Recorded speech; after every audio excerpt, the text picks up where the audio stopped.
Bart, why should people watch this episode? I'm going to break down exactly how I went from a laid-off PM to a content creator with 123,000 followers. It's much more important to have a very good hook than have a hook full of words that you want to express. So quality over quantity. When I started, my goal was not to be a content creator. My goal was to get people to become students of my course. A lot of people want to break into Microsoft.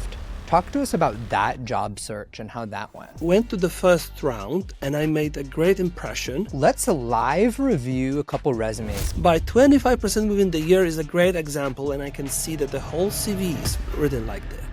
I only don't like... Really quickly, I think a crazy stat is that more than 50% of you listening are not subscribed. If you can subscribe on YouTube, follow on Apple or Spotify podcasts, my commitment to you is that we'll continue to make this content better and better. And now on to today's episode. Bart, thank you so much for coming on the podcast. It's been a while. It's been too long. Thank you for having me. So I wanted people who can relate to your story to hear your story. You were working at Microsoft and something really unfortunate happened. Can you tell us the story? Well, I was just the first wave of layoffs, which I believe was not any different from any other layoff that happened in the industry. Well, I sort of put a target on my back as I've finally set up my remote work back then, and 2 weeks in, the news dropped. But again, I think I was just a row in Excel, not anything else, so actually it turned out for the best in the long run, fortunately. It is so hard when it happens, though, and you were working at Skype. We know Skype isn't doing or staying around that long anymore, so it's hard when you're at that type of a product. You've just accomplished something great, which is you've just got your remote working set up. How did it make you feel to get laid off, and how did you process that? Funny enough, I was sort of prepared for it because I was... taking this as a possibility, so I made some arrangements in my head. I had my second stream of income from content creation that got me secured. I was already back in Poland, so there would be no issue with relocating from Czech Republic, where the Skype office is. And yet, even though I don't want to say saw it coming, but even though I was prepared, it hit like an iron. It hit like, what could have I done better? So much self-doubt, so much anger, I would say, so much like a feel of unjust, because I've spent 2.5 years being the most loyal Skype and Microsoft propagator, fan. I used my large network to make sure that people remember about Skype, and even though I think I did everything right, it was still not enough in the end. It feels so rough. What were things that helped you rebound from that moment and process those tough emotions? For one thing, I was lucky enough to be in the first wave of layoffs, as I mentioned, which meant there were still realistic options of getting a job quickly, which fortunately happened to me. I also had probably the most exciting trip of my life lined up, and we were traveling with my wife to New York City. So definitely having a vacation shortly after that happened really helped, and that was like a bit of a jokey thing with us, that you were just laid off. Yes, I was. And you're taking the most expensive trip possible. Yes, I am. Like, zero logic. But it was really helping to put things in perspective. And it was quite funny to juggle job interviews in US time for European position while being, for example, in a hotel in Miami and being by the poolside and talking to, I think it was Affirm actually, that I had a poolside interview, but they didn't know. It was just for my personal disclosure, so to say. Other than that, I just gave myself time to, I don't want to say mourn, but process it. I realized that something big has happened. I didn't deny it. I let the emotions flow, and I started like a journey of a little bit of self-discovery. So rather than throw myself into work on content creation, I started thinking what will make me super happy when I have so much time and I can fool around a bit before I start a new job while I have the severance. So this is the last time in my life that I can really have this like student vacation, like this carefree vacation. So I started learning magic tricks, to which I still am able to get card disappear in my hands, though I don't have any card to show that at the moment. And I've spent, I think, 2 or 3 weeks preparing my favorite April Fool's prank, where I recorded myself playing Beat Saber. And on 1st of April that year, I posted a YouTube video where I announced that I will no longer do product management. Instead, I will do Beat Saber playthroughs. The video is still there. It had no viral factor. Maybe a few hundred people saw it in a post and YouTube, but I had so much fun putting it together. And it is amazing how quickly you rebounded from a job. Can you walk us through your job search strategy post-layoff? I remember I decided not to use my followers initially, just to make it a challenge for myself, because having dozens of thousands of followers and asking for a job would be sort of cheating the system. And I said to myself, if I'm giving lots of advice about how to put a CV together, how to find a job, then it's best to use all the advice I'm giving to people to myself and see firsthand how it works. Because markets change, tools change, maybe I'm giving expired information. But fortunately, the CV I put together, the job boards I visited, primarily LinkedIn, but also Polish websites, Indeed a little, it was quite enough to gather 60% response rate back then to my CV, as I recall. And I talked to banks, smaller, bigger, SaaS companies, Affirm, as I mentioned. I think Affirm was the best lead for me. Though I ended up in my previous employer, Stepstone, the biggest job board in Europe, just because I still had colleagues there who really believed in me, who wished that we worked together, and the proposal they put together was, well, hard to refuse, really. So it's been 2 years since I've rejoined Stepstone. I've changed teams since then. My son was born, so I barely worked for a year, as I also took a paternity leave to take care of the newborn for 6 or 7 months. Thank you, Poland, for allowing me to take this paid, let me add, time off as a dad. And that was a really unique experience, and I would do it all over again if I could. And yeah, things are going great, actually. That sounds a lot better than the 2 weeks I took when my daughter was born. That is awesome. So you were able to land a job at your prior employer. Can you walk us through how that worked? Did they reach out to you? Did you reach out to them? What did the interview process look like, and how did you prepare for that? Funny enough, I was already talking to Stepstone before, as we were working on a common project with my ex-manager. And just like on a call that we were coordinating this project, he mentioned that if I ever wanted to come back, just mention there will be a seat for you waiting. And I just called that on an email, saying that if you are sincere, why not? Let's work on it. And it was literally a single interview with my manager and her manager.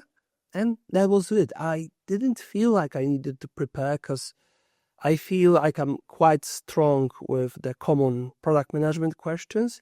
And since this was my ex-employer and an industry that I've worked 11 years cumulatively, I just went into it. And well, I managed to convince them that it's a good idea to bring me back. Today's episode is brought to you by the AIPM Certification on Maven. Run by Mikdad Jaffer, who is a product leader at OpenAI, this is not your typical course. It's 8 weeks of live, cohort-based learning with a leader at one of the top companies in tech. OpenAI just doesn't stop shipping, and this is your chance to learn how. Run along with product faculty and Mo Ali. The course has a 4.9 rating with 133 reviews. Former students come from companies like OpenAI, Shopify, Stripe, Google, and Meta. The best part? Your company can probably cover the cost. So if you want to get $500 off, use my code AAKASH25 and head to maven.com/product-faculty. That's maven.com/PRODUCT-FACULTY. That's such a heartwarming story. And I think that the takeaway lesson for a lot of people is they do have prior jobs before the layoff.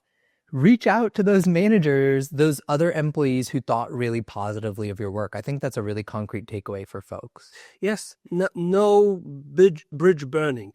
There will be reasons why you left, whether that's salary, lack of progress, maybe a bad manager, but opportunities open, people change, and if you can come back and they want you come back, at least in this economy, this is a great way to circumvent any job market issues in terms of too many candidates on the market and too few jobs available.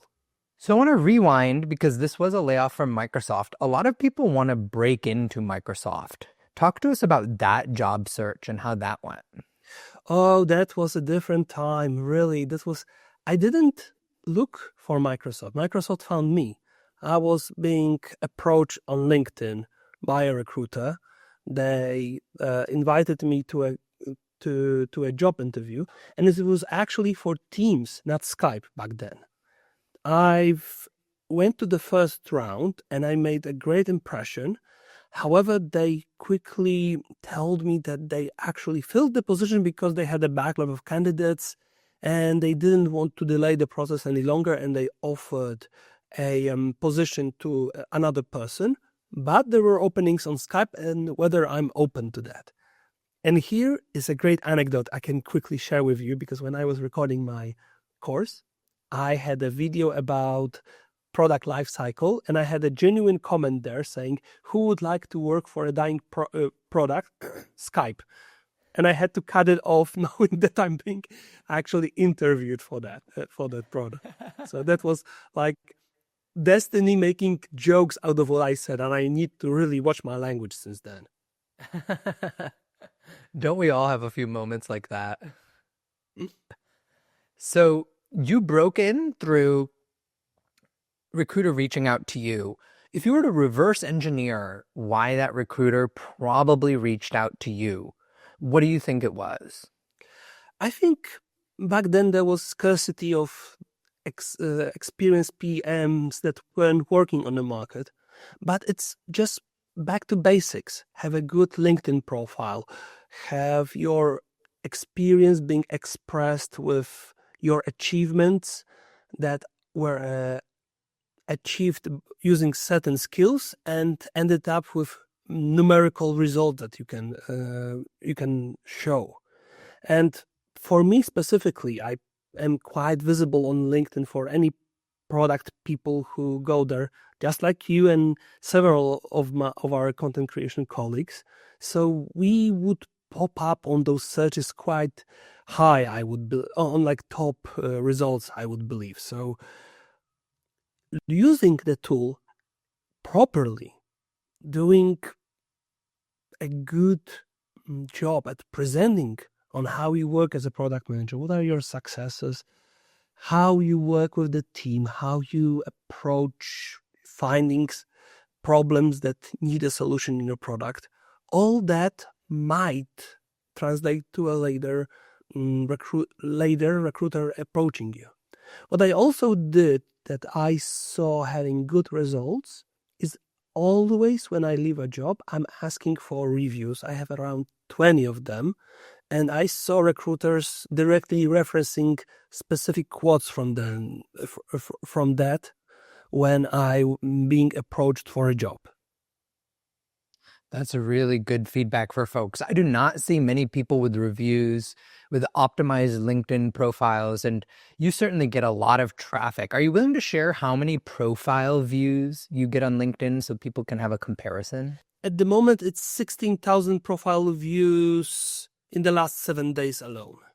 Wow. So you're generating a huge amount of visibility for your profile. I ask a lot of people this question, and 16,000 is at the very top 1%. So I think that's the magic to your strategy. So we're going to talk a little bit about your content workflows later. I want to stick on this theme of Microsoft and breaking in for a little bit longer. In terms of the interviews you faced at Microsoft, what types of interviews did you face and how did you prepare for them? Okay, so I don't do a lot of work to prepare for interviews. I'm aware that it's mostly case study, so it's mostly about having your own framework that works for you, that helps you to create a story and adapting it on the fly. So it's not like I can find a secret stash of Microsoft questions they pull from and just practice the questions. It's all about being ready for the position. So unless you have the experience and are ready for the position, then there is no magic hack to prepare you for the interviews, at least in my opinion. And that's why those big companies usually require at least 5 years of experience on the position in order to consider you in the first place. Let's see, what interviews? I had one general product interview with my future boss. There was another one that was also like a general interview about how I work, what do I value, what's important for me as a product leader. And one of them was with a technical lead, which checked my knowledge about APIs back then. And fortunately, I used to manage an API product, so it was quite easy for me. But I can imagine that if he asked me something different in terms of technology, I would be looking very poorly.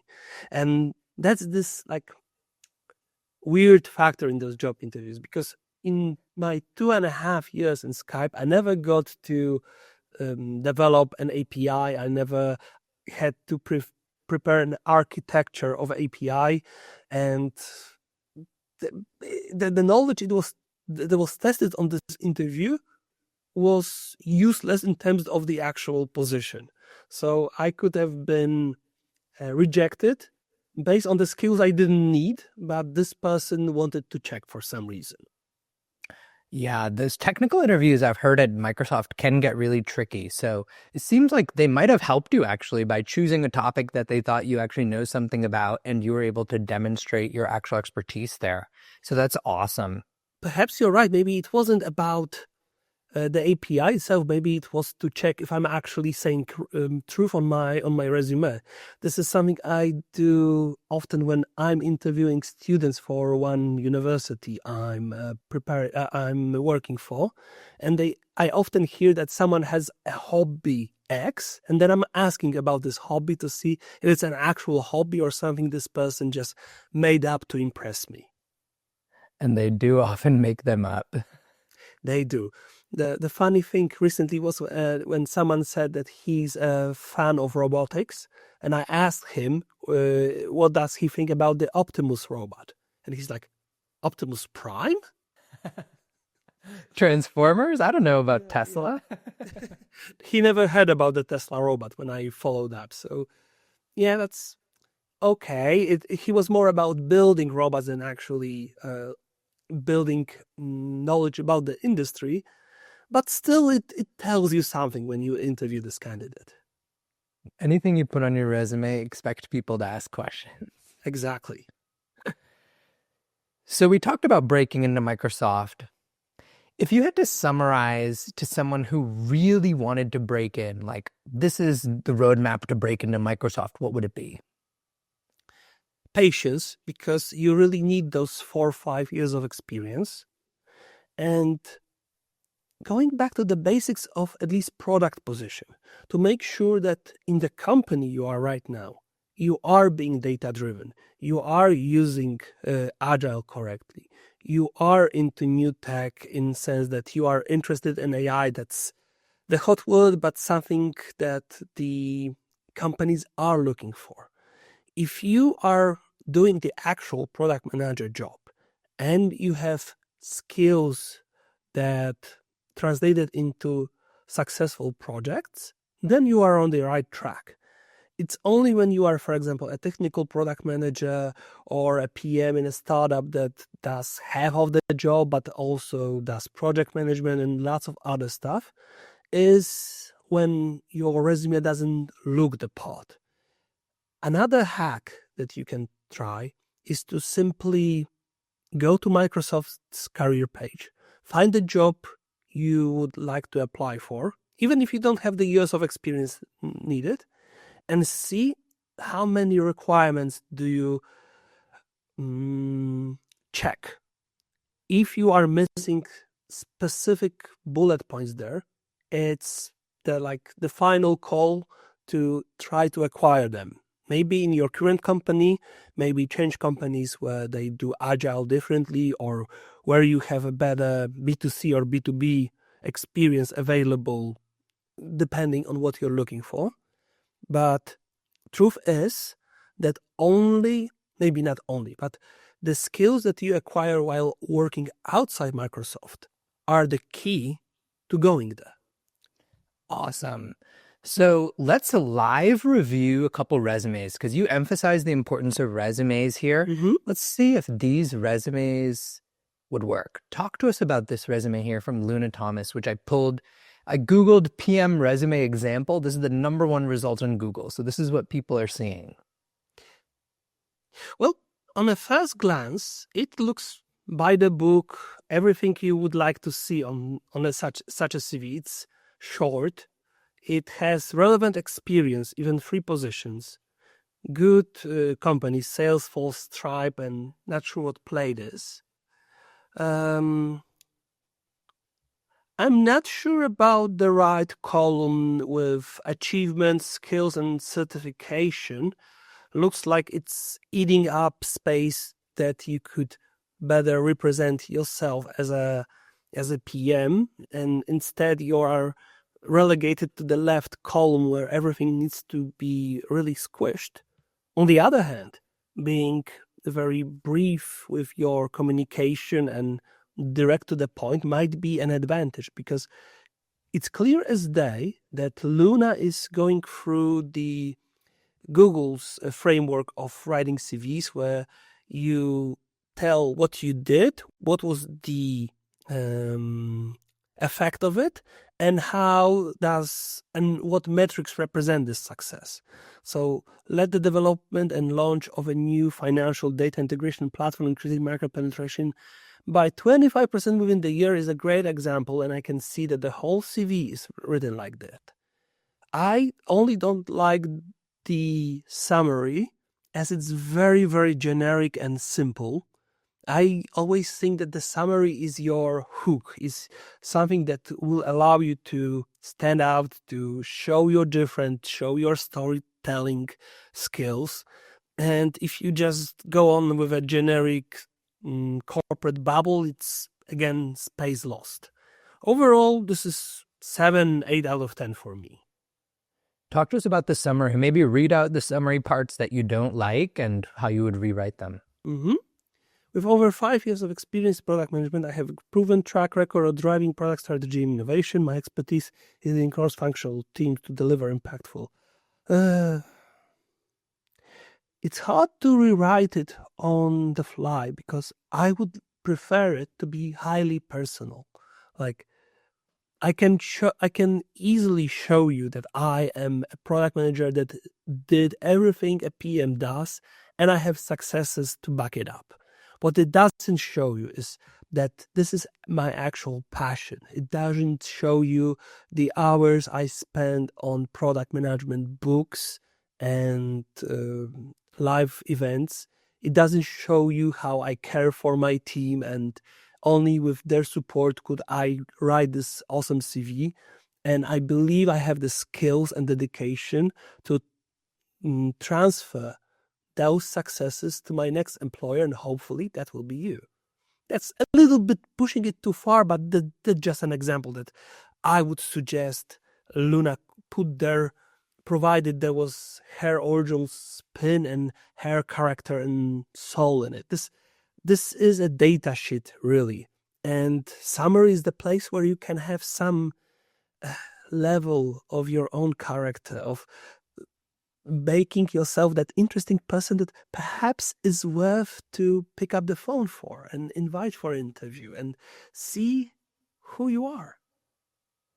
So let me go ahead and try to rewrite her summary, and you can react to it and improve it even further. So I see that she worked at Stripe and Plaid, which are two leading fintech companies most recently. But I also heard from you hadn't heard of Plaid. So I'm thinking in my summary, I want to really brand her as fintech product manager with experience at two leading fintechs, Stripe, parenthesis, $85 billion valuation, and Plaid, parenthesis, $20 billion valuation. Something like that, I think, could be a good, strong summary because it brands her as, okay, she's a fintech expert. She's worked at two of the best, and it also gives some social proof for that name Plaid people might not know. I would agree with that, provided that she would be looking for another fintech job. If not, that might sway her the other way. Actually, if someone is looking for, say, B2C product manager for whatever other product, Airbnb, for example, the fintech experience is not what you want to put the weight on. You want to put your weight on the core product management skills, and focusing on fintech in specifically might distort this message. Instead, you can say that you've been working, that you managed to work in big companies with lots of happening, where there's a lot of difficult processes to follow, and only by leveraging large amount of data and passion and the systems put in place can you actually achieve success. And I have experience in that. Nice. All right, so now I want to move us to a second resume. This is a resume that actually worked for somebody to crack into Google. So I want to analyze this resume together. What works, what doesn't work for you in this resume? Should people really try to target a resume just like this? Let's see, senior product manager, merchant product, data science solution to enhance product experience and marketing efficiency. I think, again, this is clearly the format of bullet points that Google likes, that actually it's a Google framework. I'm missing that summary here just to show the uniqueness of Nicholas. But again, but I think that the summary is like just cherry over the top. It's still about the skills. It's still about the achievements and an unwritten promise of being able to pick up a job at Google, Microsoft, or any other company and just get on with it and be productive almost from day one. The whole process is about finding people that you have to invest the fewest resources in order to get them operational. So I believe that when Nicholas or young you applied, he just hit all the right notes with the with this resume, and it could be 10 out of 10 for the job offer that was on the table. It's a senior product manager job. Okay, I thought it's an internship for a moment. Anywho, that those bullet points clearly demonstrate that this person is a great fit, but I can also imagine that that wouldn't be the case for all job manager positions. Today's episode is brought to you by Amplitude. Building great digital products is hard. You know that better than anyone. Getting teams aligned, measuring what matters, and scaling your product strategy isn't easy. But what if you had a clear framework to guide your next steps? That's exactly what Amplitude built. They studied the best product teams to understand what really drives impact and turned those insights into the Digital Experience Maturity Assessment. In 2 minutes, you'll be able to see where your team stands and what you can improve to build better products faster. Click the link in the caption to take the free assessment and get a clear path to product growth.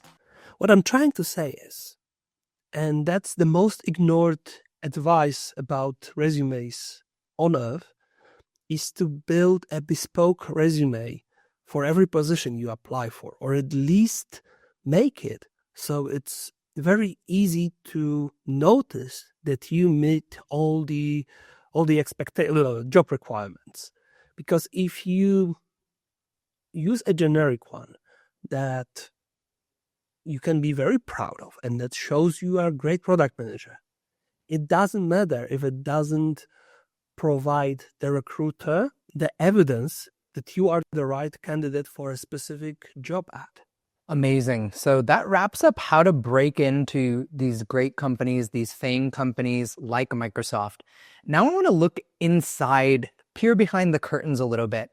Break down for us, what did a day in the life as a PM at Microsoft look like? I need to object a little because I think the whole interview we're trying to glorify Microsoft, Google, and I want to tell you that it's only glorified before you get there. You interact with those products day to day. You see those names in news on your stock exchange, and you think that those are very special places. They will be very special for the first 2 weeks when you see all those ping pong tables, so free sodas, free food sometimes, and everything that's there to give you an illusion of a very special employer, very special place, very special mission. Truth is, it's just a job as any other. Working at OLX, Microsoft, and Stepstone was not all that different. Of course, there were different tools, people were different, but at the end of the day, it was the same basic product framework that you use. It was same still empathy-based leadership of getting people on your side to trust you, to build great products and updates with you. And really, the only difference was the stress and the responsibility of seeing millions and not thousands of users under your care, really. And every day started with a daily. Then there were meetings, there were refinements, there were brainstorming sessions, and really nothing unique. And I don't think that it should be anyone's goal to work there. There are smaller companies that will be a better fit. Of course, there's nothing wrong in being there, don't get me wrong. But it's not the ultimate goal of becoming a big company PM. You can be medium and small company PM your whole life and have a better track record, more successes, and better pay than people in those companies. And I'm telling you this specifically because when we were in Skype, we knew that the Teams organization is quite bloated, and we've heard legends about PMs that were responsible for a single flow that had no developers and would have to compete between one another to get a team to do the project that they drafted in their PRDs. So that would be quite a stressful job and hard to feel secure in it if you can't really produce results unless you are the best of the 10 single flow PMs on the payroll. So I would like to deglorify those companies a little, just so that you don't think that your career success depends on whether you will break there or not. That's a really important message. It's also a really hot take. And specifically, I think that people perceive the compensation at the big tech multinational thing companies to be higher. But you're saying it doesn't have to be. It doesn't have to be. I know for a fact that that sometimes just because of the brand, they pay less because they can afford to. I know a Google program manager that had to be given a little bit more share options just to match her previous compensation in another smaller company. Of course, the stock options are great, but still, it shows you that you you might be pushed into a lower salary bracket just because of the glory of working for Google, Microsoft, etc., etc. It what it struck me is, for example, a game publisher, Blizzard Entertainment, famous for very good games in the past, a legendary company. Apparently, they underpay their developers by a lot just because they have the name and they have the passionate children players that grew into being developers who prefer to work for Blizzard rather than have bigger paychecks in other companies. And that is why you want to be a glorified company, because people will come to you. You don't have to recruit them. It's not a conspiracy. It's just how things worked eventually. It's almost like the job market. If I don't have to put a lot of effort to get people, then let's see how low can I pay them and they still keep coming. That's really interesting.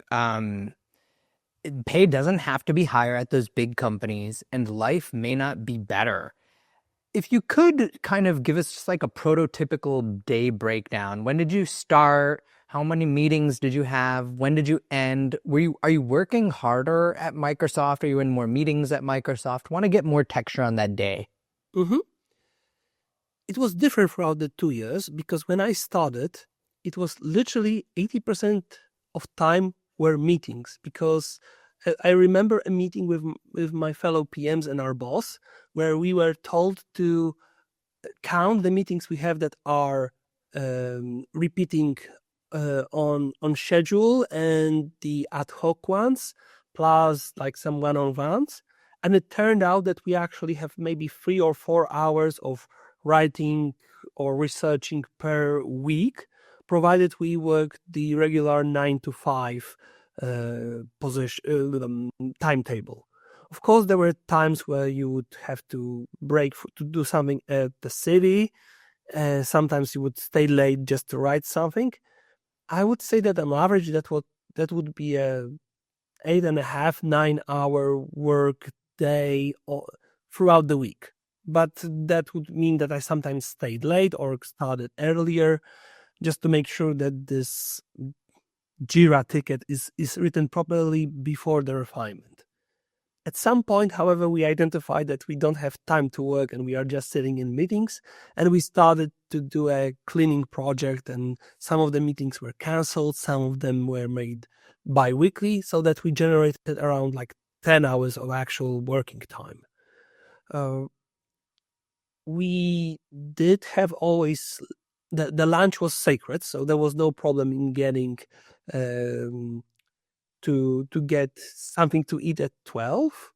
And there is Microsoft-wide policy of no meetings on Friday, though as much as people try to uphold it, there was still a few meetings on Friday, and usually by the 4-day marathon, you were so tired that you were unproductive on Friday anyway. So it wasn't.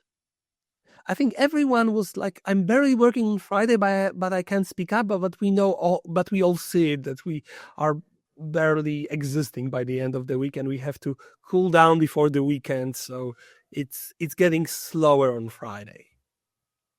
Okay. So that breaks down life at Microsoft.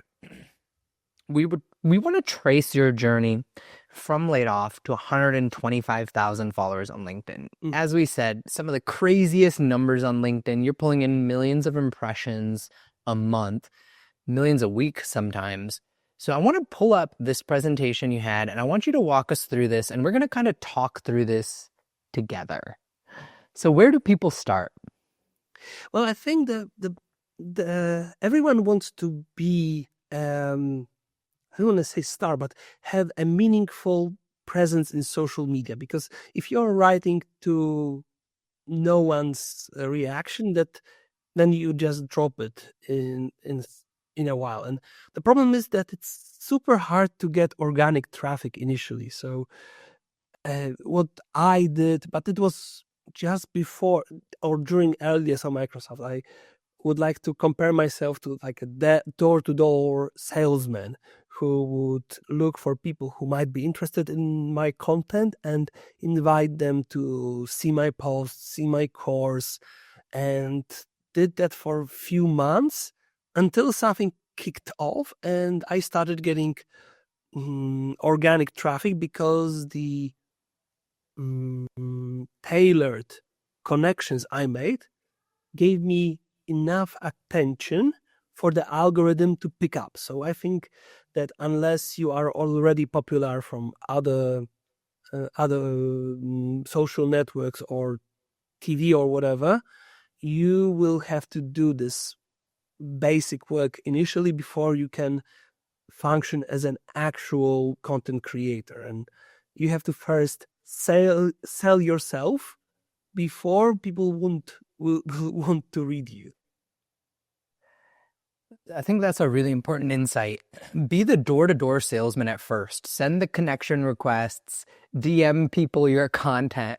At the beginning, you have to do that so that you get the flywheel started. Mm-hmm. So what were your starting principles? Funny enough, I have to work them out backwards because when I started, my goal was not to be a content creator. My goal was to get people to become students of my course. And I quickly realized that I can do that by creating content. And suddenly, at some point, I realized that it's no longer about selling the course, it's about getting the content. It's about those followers that started pouring in. It's about finding my own groove and making it sustainable. So it's about patience. It's about knowing what you want to write about and whom you want to write for. So that as a typical product manager in his discovery phase, you know your total addressable market.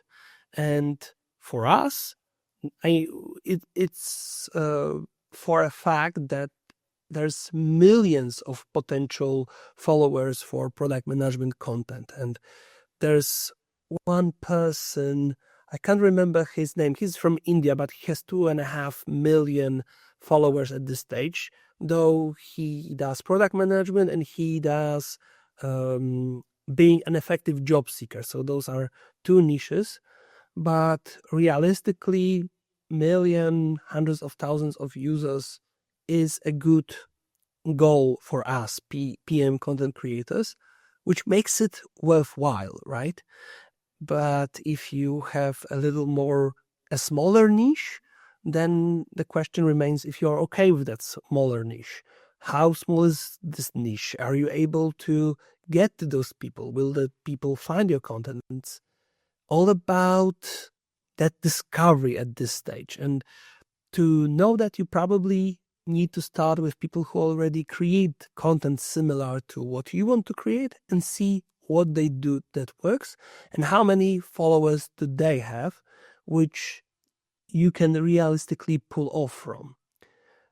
I did a similar thing when I started my course creation journey, where I was inspired by the top course on Udemy, which now has 250,000 students. And I told myself that if I could achieve like 1, 2, 3, 5% of the number, which was half back then then it's really, really worth to try to see if I can do something similar. And as I said, they are now at $250,000. I'm at 23,000. So I can go back in time and pat myself on the back. I was right. That was a good discovery effort. And this is what you also need to do when you want to become a content creator. If you can't identify your niche, your market, your unique selling point, how can you stand out? Why would people read you? Then you might be going to a dead end if you can't do that prep. So as you scaled, what were the lessons you learned about content? I guess it's all about trying to find something that works. It's all about the product management journey of experimentation and working off the results and seeing what will work for you. The very important part here is to make it sustainable. I can tell you that you need to post twice a day at midnight, 3 a.m., and that will give you the best results. But of course, that's not true. that I just made it up. But I wanted to show an extreme version of something that's not sustainable. And if you can't write every day, that's okay. Best LinkedIn content creators are also not able to. They pull from older content. They do easy work if they don't have time or inspiration. I have a system that allows me to create maybe 1 to 3 new posts a week and reuse the older ones, or reuse them whenever I don't feel like I have any good topic or inspiration to write about, or I'm simply too busy. I wouldn't be able to maintain the pace of creating something new whole year round that would keep up the quality I want to present. So that's actually the key. Focus on quality. Ignore anything else. If you are your door-to-door salesman level, just use your energy to create a post that will be incredible, and then try to ask people to read it and give their opinion. If you get that 10,000 impressions and 100 likes, this is your breaking point of having an evidence that there's something to it, that's leading somewhere. Those numbers are arbitrary, but if you need a goal, if you need to aspire to something, I think those are good numbers. And if you can't reach them within like 2 or 3 years of regular work, maybe you have not identified your niche enough. Maybe you didn't sell yourself to enough people. But it's hard to say universally. I just know that for me, once I've hit that 100 likes the first time, my eyebrow got higher, and I said to myself, maybe I'm going about this the wrong way. Maybe it's not about the course. Maybe it's about the personal brand. And if the personal brand is strong, then opportunities will follow. That's a really important lesson, which is you don't just sell your course in every post. You talk about all sorts of different concepts. And I think another really important lesson is you post almost every day, I think you said, but only 2 to 3 posts a week are new original posts. Yeah, I have a backlog that, say I lost the ability to write altogether for whatever reason, I would still be able to reuse posts for around 3 to 4 months, that all of them have a successful track record, that bring value to users, that were previously appreciated. And of course, that isn't too sustainable because it gets old very, very, very fast. But with any like throwaway posts, with some partner work, and with experimentation, looking for new formats and new successful posts, I work in a 6 to 7 month cycle of content, which then I reboot. And actually, I had a reboot today with one of my favorite posts about value that product managers can bring in different ways, illustrated by product features with a very outstanding cat scratcher and user needs represented by my cat in the carton box. So that's my like reboot post that starts a new era of content, new season. And that's, I think, season 5 now, or 4, I can't recall it. Can you walk us through the creation of this post? Yes. How did you go about rebooting it? For one thing, that it started off with a graphic that was completely different, where it had a cat that was drawn and a cat scratching pose that was drawn. I can't remember the original, but I wanted to make it my own. So I found that cat scratcher, and I was literally hunting my cat to find him one day in a box in a position where he would look cute and he would illustrate the point. So once I've nailed him, I knew I had my version of this post. And my whole process is about starting with an image that will catch your attention, as Pavel Hurin puts it, the scrolling stopper. Then I write my hook, so the first sentences that you see, and I always make it mobile optimized, so the hook is fully visible regardless of the device you're using. And only then do I write the body of the post. So it mimics sort of the journey that user takes, because otherwise it would be hard to stand out in the feed. This way, when you are aware of how this works, then you can put the accents on the right thing. And I do a lot of work to make those images as best as possible. I would remaster them from time to time as I find new tools and inspirations. And maybe not this one, but the Sunday version of Sunday post, Saturday one. Make it Friday, but this one actually has a great history too. But let's focus on Homer, as we actually spoke before. This started off as a very similar graphic about product designers, where it was normal people, product designers, and Homer thinking about padding, colors, and stuff. And it had the hallmark of a great post, because the person who posted it had much fewer followers and hundreds, if not thousands, of likes, which tells me this is a good format, Bart. This can translate into a successful post. So what I did is I first cleared, obviously, normal people and product designers. I used how it's called, Mid-Journey erase function to clean out the original black boxes with thoughts about designs. Once I had the clean image, I put that to I Love Images website. Let me tell you exactly how it's called.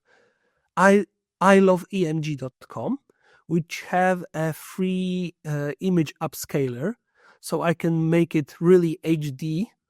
And if I had more time on Friday, I would probably even look for a better screen of Homer sleeping, because this one is clearly an old frame from an early season. You can see that the lines are a little bit misaligned, but I didn't have as much time to do my shenanigans. Then I went to ChatGPT and asked it to brainstorm me things that would keep a product manager at night. Then I asked it to make it shorter, to use 3 or 4 words, chosen few of them, written few of them my own, and used my favorite image editing software, PowerPoint, to put it all together in the end, because it's the fastest one that works for my needs. And whole and behold, one of the most successful posts this year thanks to it. What an amazing post. And break down this hook for us. How did you decide on this hook? Is the life of a product manager really that stressful? If so, how do you deal with that? Well, ... Okay, so first of all, it's emotional because I'm trying to appeal to an actual problem my fellow PMs can suffer, something that will resonate with a person who's intended to read about it. So on one hand, sitting product managers can resonate with it. Is my position that stressful? Or aspiring PMs can look at it and think, oh, I've heard that this position can be stressful. Can it? Then I offer I promise a solution in the post. And at the well is like this, like, well, you have to click here on more to learn more, to get and start to actually read that solution. Amazing. And do you use ChatGPT to write some of this body, or do you write this all yourself? I write it all by myself. I do use ChatGPT from time to time to help me out when I'm short on time, but I hardly ever were in a situation where I would just copy paste it. I do add my flavor always. So it helps me to draft. It doesn't write for me. Okay, so let's imagine that I don't like this one. But let's say I did. That I think that, yeah, that 4 out of 5 PMs enjoy product strategy review. So what I would do here is to copy the image. I don't need to use Midjourney to clean out the font, which is pretty not too good. So let's just clean out the thing. You can see that there's a bit of a box from the text box even. It's taking too long. And by the way, this is like a 20-year-old software Photoshop wannabe. So I just use it because I'm used to it, but it's so old and that this is quite hilarious that it still works. So Oldie but save that to desktop. Then go to my I Love EMG. Now come on, work with me.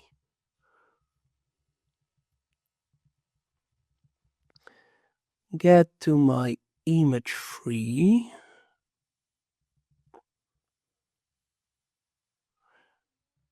The upscaling process is quite quick and it really adds that sharpness to the whole thing. It helps you to stick out with that additional. Whoa, it looks so much better. And you can make it 4 times, so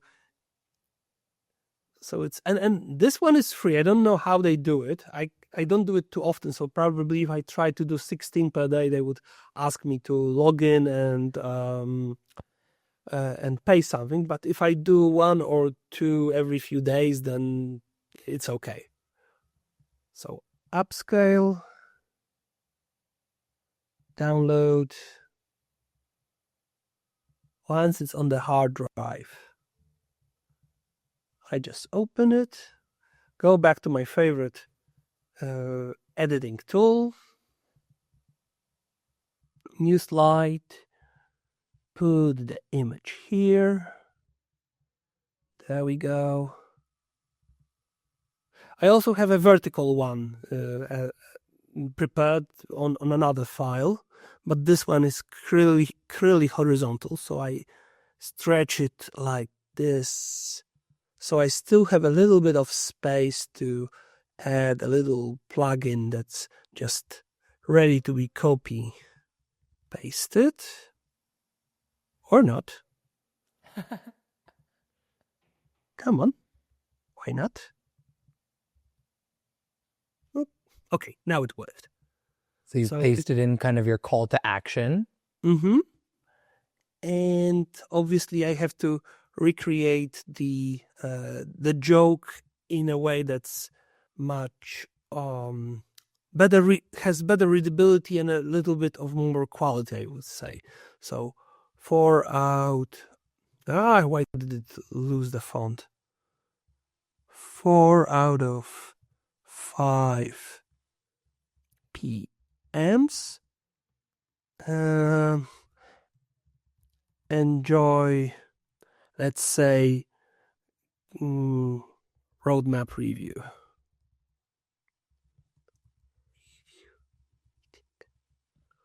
So given that it was at an angle on the original, I would still keep the angle, because I don't know which detail made this image successful, so I don't want to mess with the formula too much.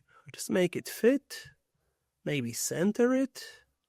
And how did you choose that text? 4 out of 5 PMs enjoy roadmap review meetings. I just recall the original. Okay. That's product strategy review. Okay, that's, again, I don't think that's something I would post. I don't feel inspired by that particularly. And Elena is much better at what I do, at what I've shown than I am. She can find those images and look, 1 hour and 212 likes. That's an amazing result. And I wish I had her consistency. Okay. But indeed, you can see how it started and how it looks in the end. Very cool. So how do you go about writing the post to accompany this?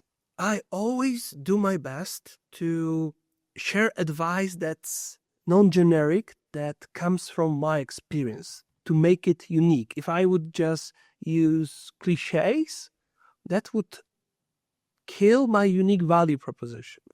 And that's why I'm not a big fan of frameworks. That's not why you wouldn't see a typical product life cycle chart on my wall, because I share what the struggles I had and how I fixed them. And I do it with a fun meme to get your attention. So love it. Since it comes from experience and heart, it's just a matter of writing what I'm thinking with the keys, and it actually takes more time to prepare a good image than actually writing the post for me. Wow, because the image is just that much more important. So that is a fantastic breakdown of that. And I think the thing is, you were consistent for years. So that's really how you made it to 125,000 likes, is each post I notice of you, you're getting 1% better. You're learning, you're improving things that you're reposting. So it's not like you're just reposting something from 6 months ago as it was exactly. You're making improvements. I do. What I'm now noticing is that I need to be better at hooks, because some of the older posts are not mobile optimized, or are too long, or are too wordy, just because I just learned that it's much more important to have a very good hook than have a hook full of words that you want to express. So quality over quantity, regardless of what you do. All right. And can you share what has been the journey of monetizing? You had mentioned to us earlier courses. Now you have this book here. We saw in one of those posts, there was a sponsored post there. How do you think about monetizing your side business here?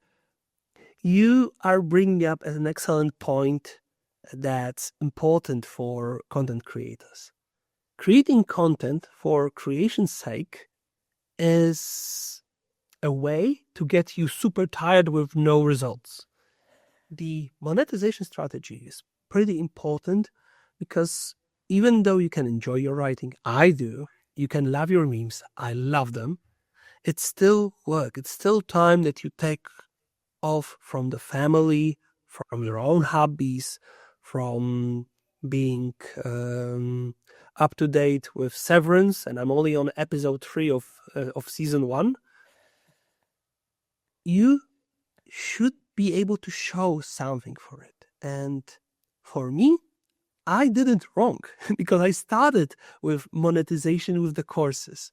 The more classical approach would be to spend a year to free on gathering your followers and doing an absolute pro bono work from day one, until you are ready with a digital product, with a course, or anything that you present to your already loyal fan base who is not expected to be monetized on. It's sort of like Uber being under, how do you say it, selling their services underpriced just to kick into market.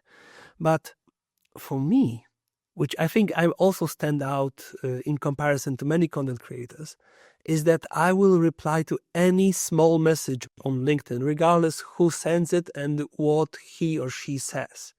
And that can spawn into so many weird gigs. I did already mention that student candidates screening gig, but I was also invited as a substitute teacher to a high school in US to teach highly gifted students product management. And let me tell you, the youngest kid there had a car bed with anything you would expect in a 10-12-year-old's room.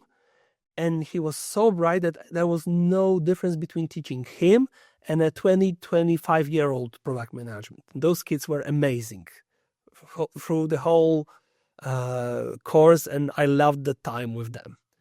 But I recently became a brand ambassador. I'm very open to working with partners who would like to spotlight themselves on my posts. I actually have to limit those because there are weeks where I could post every day a sponsor, but this is a game of balance. If your audience sees that you are becoming a billboard, they will leave you. You still need to focus on value for the users. This is why I don't really like to do advertisements that are like full post of advertisement. That doesn't work. People don't like it. The sponsors don't get the engagement, and this is very hard to pull off in a way that everyone's happy. Instead, if you have a product that solves a problem and you are okay for me to talk about the problem, say about few steps to solve it, and mention you as a potential solution, that works out great because it's like product placement, so to say. So it's in line with the style I present, while also allowing additional parties to benefit from the eyeballs I am able to gather.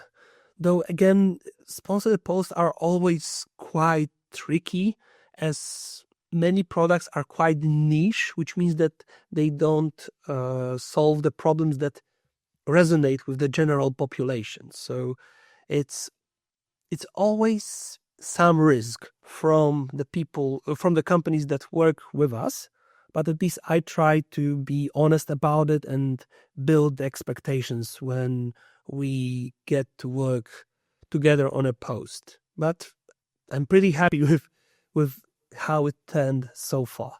But again, this is barely scratching the surface of what I did. And if you have those 100,000 followers, then the world is a box of chocolates, and you never know what will come out of it. I have this analogy where I say that anytime you have an interaction with anyone, it's like flipping a 10,000 sided dice, where one of them represents some unique opportunity to get you better financially or skill-wise, or just progress your life. However, if you take this dice and you throw it hundreds of thousands of times every month, then eventually it will roll on that one magical side that gives you a new opportunity.